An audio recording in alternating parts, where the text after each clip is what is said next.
ఏంటంటే ఒకప్పుడు ఉన్న టెక్నాలజీ అప్గ్రేడ్ ఎలా అయితే వస్తూ ఉంటుందో, సో ఇప్పుడున్న ఎడ్యుకేషన్ సిస్టమ్ మనం ఫాలో అవుతున్న ఓల్డ్ రూల్స్ అనేది కరెక్ట్ కాదు.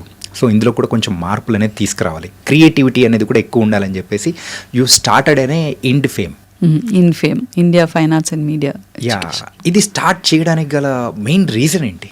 అంటే నాకు ఎప్పుడు ఆర్ట్ క్లాస్లో అంటే స్కూల్స్లో చాలా స్కూల్స్లో నేర్పినాను. అంటే ఒకటే స్కూల్లో ఉండలేదు. అఫ్కోర్స్ కంఫర్టబుల్ ఉండింది హెచ్పిఎస్లో. 6 pay కమిషన్ వచ్చేటప్పుడు రిజైన్ చేసిన, ధైర్యంగా రిజైన్ చేసిన. That was a big package for me. అయినా రిజైన్ చేసిన.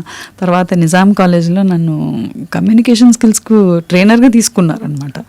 So without a degree in English అనమాట. That was another turning point for me. లా ఇంగ్లీష్ చెప్పిన. తర్వాత ఫారిన్ స్టూడెంట్స్కి మన ఓయూలో ఫారిన్ స్టూడెంట్స్ ఇరాన్, ఇరాక్ నుంచి అంతా వచ్చేదనమాట. వాళ్ళకి క్లాసెస్ తీసుకున్నాను. అంటే డాక్టర్ సురేష్ ఆర్కాట్ అని నాకు ఎప్పుడు ఆయన హీ యూస్ టు ఎన్కరేజ్ అనమాట. అట్లా